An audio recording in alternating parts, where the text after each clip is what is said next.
let us talk a little bit the truth. Because we have been beating stories and talking about the bad governance, and so many people doesn't understand when we talk about, in Kenya, it is true that leaders that we have are self-centered kind of leaders. They don't care about what the people are passing through, and more importantly, they don't understand what as the citizens want. It's not their business. They don't want to know. They don't want to ask. They don't, even if they ask, even if they know, they are not interested to fulfill what the citizens want. So when you look at the nature of leaders, more especially when I see Kenya, following the previous president, Uhuru Kenyatta, who was also part of the American puppet, they're always working abroad. I don't know why. I don't understand what is the primary reason as to why they have to always fly in America, go to Rome, go to China and other parts of the continent in the world. Why should we go there seeking for jobs? One time when the President Uhuru Kenyatta was in power, there's a time he traveled to Rome to meet Pope. And I don't know if it is because he's a Catholic, yeah. So there's a question that he was asked, and is it Pope or Trump? I don't really remember, but I think there's a statement that Uhuru Muigai made, which really I was one of the people was listening from his answers that he gave on the question that was asked. He said, in Kenya, youth are ndio uti wa mgongo. How was that placed in English? The youth we have a large population of the young people in the country, you see, and those are the only people that we can export as exchange, you see, exchange of money, you understand? So basically, when you look at it from a distance, you realize the young people in the country are being trafficked, you understand? So what they are doing, transporting you, is to make a strong connection between them and the leadership of those continents or those countries. And the same case which William Ruto is basically doing, and is focused on that. We have now to create jobs somewhere in the US, in Qatar, in Lebanon, and we need to have agencies that connect these people to the job destinations outside Africa. You understand? I oftenly ask myself so many questions on this export of labor. All along, Mwai Kibaki was talking about, people complained about employment, and Uhuru Muigai Kenyatta, people complained about employment. Now people are complaining about the same employment. Why are leaders not able to shift their mind and look at employment from a different perspective?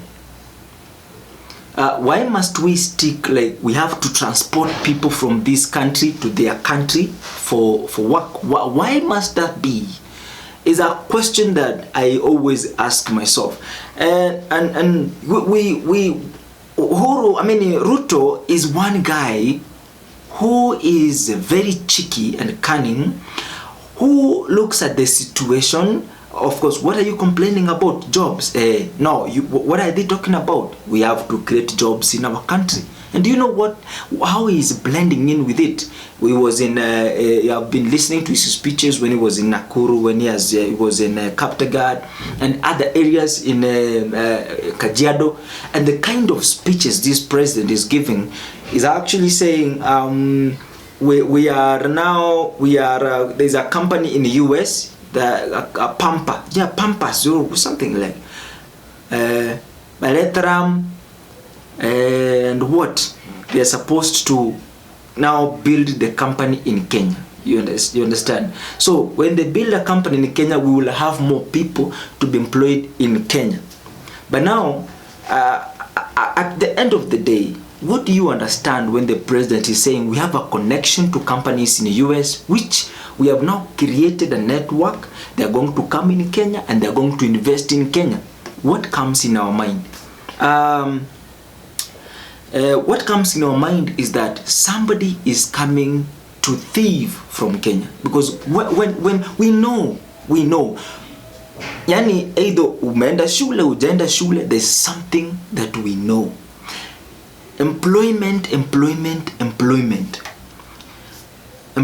is not an asset. You know, once you depend on employment, at the end of the day you end up broke, because as a nature of human being, we are growing and we want things for ourselves. You understand? So when a company comes to Kenya to employ Kenyans, they are waiting for salaries. They are taking our land. Is it like Kericho? Kericho, I think, is owned by the Europeans. Yeah, Kericho is managed by the Europeans, and somebody told me this, that actually the best of the tea, best of the products from Kericho tea production, the best of those products are not sold in Kenya.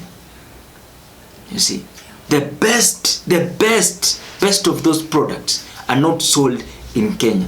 So where are they sold? In developed countries. So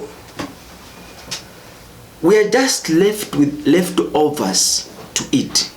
Still, that company that is going to partner with Kenyans, and work, put up companies in Kenya, when they decide to leave, they will still leave Kenyans devastated.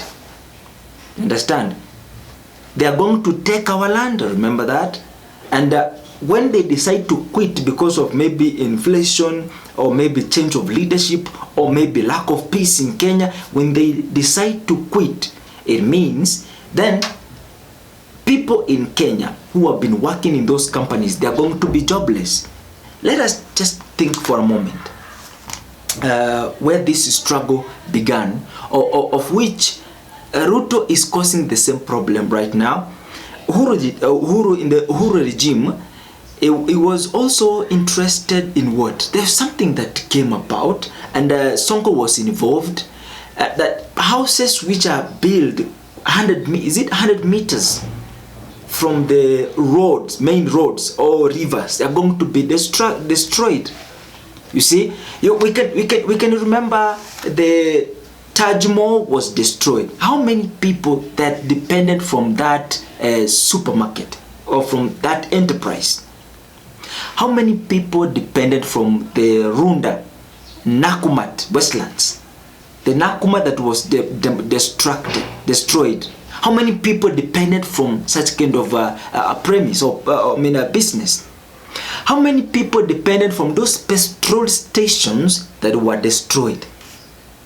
How many people depended from different buildings? I think one of the buildings that was built along Timor, this Langata Road, and there's a road just directly opposite Timor, and that house was destructed. I was one of the people who witnessed the demolition. So you ask yourself a question that some people dependent. We had cleaners, we had caretakers from the same place, we have cleaner and other people, watchmen, had the job. So when they destroyed such kind of buildings, business places, where did you had an extra? Did you had an alternative for the people getting from these business places or the previous places of work? Where will they work? Did you had alternatives? Ask Sonko and you will realize they had nothing like an alternative. You see, Uhuru had nothing like alternative. He could stand in the media and say, it is a law, we just have to abide by, we just have to do this. See, that is what is going on in the country. And after all, right now, when Ruto is talking about people are going to get employed in the housing program, a lot of questions come. Which kind of jobs are in the housing program? managers, constructors. Yeah? So, Ruto, you mean the people low class, those who did not go to university, are going to work in the construction. And those who are in the university are going to work in Lebanon and the US and other places that you love. So, the governance of President Ruto is an extension of what Uhuru was all about. Now, Ruto is a promiscuous person. He's keeping on promising people to Metenga 1 billion for this. We have 50 billion to build this market. We have 15 markets here and we have allocated 1.7 trillion for the build of the 3 markets in this. You keep on, promising. And you know exactly that in this country as we speak right now, I love what Kindiki said. You don't need to convince people that you're going to do A, B, C, D. What you need is to do. Let people see. We have evolved from promises. Yeah, we have evolved from being told. People have read books and we have understood. PLO put it the best, that you don't explain what you have done, but what you have done should speak by itself. But you see, our leaders explains too much of what they have not done. Why should you explain too much of what you have done when what you have done can explain itself? That most people currently, their eyes are open. So we don't need to be told I've done A, B, C, or I'm going to do A, B, C, D. Because that is what you were saying during the campaign. So right now, we are not expecting the president to be telling us that this is what I'm going to do, because you said it during the campaign. Right now, we are watching on what are you doing? How are you doing it? Stop. Why is the president promising people? A person who speaks a lot, do little. A person who is speaking a lot, is doing a little. Very small percent. So Ruto does not want to understand that people doesn't want A, B, C, D. No. He keeps, I don't know who advises the president, because he is keeping on repeating things people don't want. And you wonder, why should you force people to listen from you when we are fed up from what you speak? You see. Okay, now looking at Ruto keenly, you will realize President William Samoei Ruto is a dictator. I will explain it to you. President Ruto can go to the village and represent an activity that MCA is supposed to represent. What does that tell you? This guy wants to shut every other leader. Don't speak, I'm the one to speak. You see? An activity that the MP is supposed to preside over. The president that is there is the one launching. And you ask yourself a question, then why do we have MPs? Actually, if you see it very keenly, you will realize that nowadays, MPs, governors, senators are only heard in parliament. They're not heard in the village talking. Because even a circumcision, William Ruto will be there. A small function, William will be there. You ask yourself a question. And you want that any football game, William will be there and say, I thank the organizers, I thank the young people with talent and trying to expose themselves. I want to encourage you and I want to promise you that I'm going to put aside 1 billion for this field.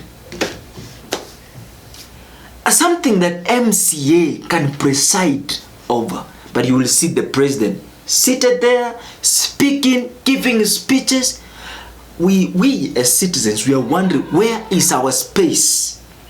William Ruto has taken the whole space. You see, I want to show you how the president is a dictator. Do you know what is the function of the governors? The governor is a president of the county.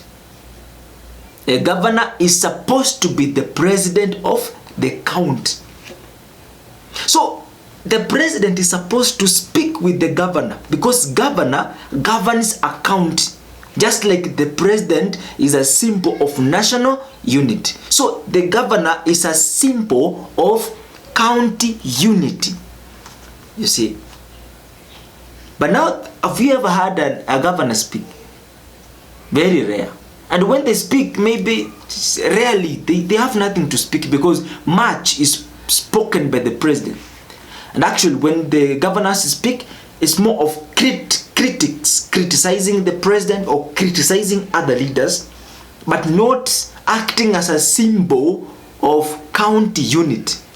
You understand? Because why? The president has dominated in every other sectors. Every small circumcision function, the president will be there. So that shows that he wants to take over everything. He wants to show that I am there for you.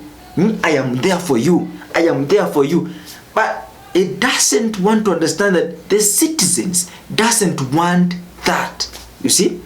And it's not going in there to follow up on how this money that we put in the county, how is being used, how is being managed. No, a function. Just a function. And it doesn't take time talking to the governors. That is not his business. That's when you realize this guy is a dictator. He is not standing and talking about, you know what? I want us to make sure that in 2 years from now, we are not going to be borrowing money. And this is my strategy. A, B, C, D. I want, number one, all young people in the country who have talents. We are going to promote your talents in this way. There's a money put aside for small groups, creators, and small enterprises. We're going to put this money aside for this. President William Ruto is not able to learn from the China's economic growth, because China 30-40 years ago was useless. Now 30-40 years now, they are able to give Kenya, they are able to give US, they are able to support the continent. You see, the president goes to US to ask for msaada and not able to learn what are the economic growth. And of course that is okay. After learning, now this is my country, either nikue one-term president or two-term president or a 24-year president, it doesn't matter to me. But what matters is I want to lay down a foundation. I don't want anything, but I want to lay down a foundation that doesn't devastate the lives of the people, that does not make people's faces grim. I just want to lay down a foundation that even the next leader that is going to come will continue with this kind of strategy for the growth of the country. That is not his interest. His interest is, niliwambia tutajenga barabara, hiyo lazima tujenge within 5 years. Some of the promises are unrealistic. So it tells me that the president is not even smart. What if you are a one-term president? What can you do? Why can't you just lower those egos, those expectations? People you promise, they're expecting. Because once you promise somebody, what follows is a person expecting. Expectance follows. So why should you promise when you know clearly that we are going to expect from you? You see? And there's something that you can do. Shut up. Do. And lay a foundation. Tell people, nurture people to love their country. Why do you want us to love US? Why do you want us to love Qatar? Why are you pushing people to be prostitutes? Nowadays, you can see akina Alicia Kanini, They are even comfortable in sucking the dick. You see, they're even, because now, what do you want me to do? They will ask you as a leader, if Alicia Kanini meets the president, and a president asks Alicia Kanini, why do you do this? What do you think will be the question from Alicia Kanini, or the answer from Alicia Kanini? Alicia Kanini will ask the president, do you have somewhere where I can work and make money as the ones I make? The president will say, we will. And they say, if we will, shut up. Then do your business. Well, you are pushing young people to engage in activities which are unpleasant, immoral, which at the end of the day put these same people in the grave while they're young. Out of the promises, out of the kind of strategy of growing Kenya, you are leading young people lose hope. So many people, young guys, are getting into drug addiction. You see, are getting into alcohol addiction. You see, they're getting into party because they don't know what comes tomorrow. So they have just to enjoy today. If I die tomorrow, that's okay. They don't care. A country with so many people who have lost hope, and they are young people who are going. Do you think who are going to take over from you? Who is going to take off from you? Because you are teaching us to love them. You are not teaching the countrymen to have a cooperation, cooperate. And people should come together and cooperate, come up with something. You are not, there's a guy in, is it in Kiambu? Somewhere in Central. There's a young man, there were two guys who were able, from just collecting some pieces of metal, wires and what, they are able to assemble a robot. I watched the video. Where is this guy? This is an industry. This is a company. You see? Nobody empowers the people that we have. There's one guy who came up with a plane. He was able to build a helicopter. You see? The only people supports talents, US. But Kenya supports nonsense. You see? Kenya, you want to make all of us believe that the best way to live is to be politicians. That's not the best way. You see? So the country doesn't need promises. The country want to hear how we are supposed to come together and build this nation. With the little resources that we have, how can we use them for the progress of the nation?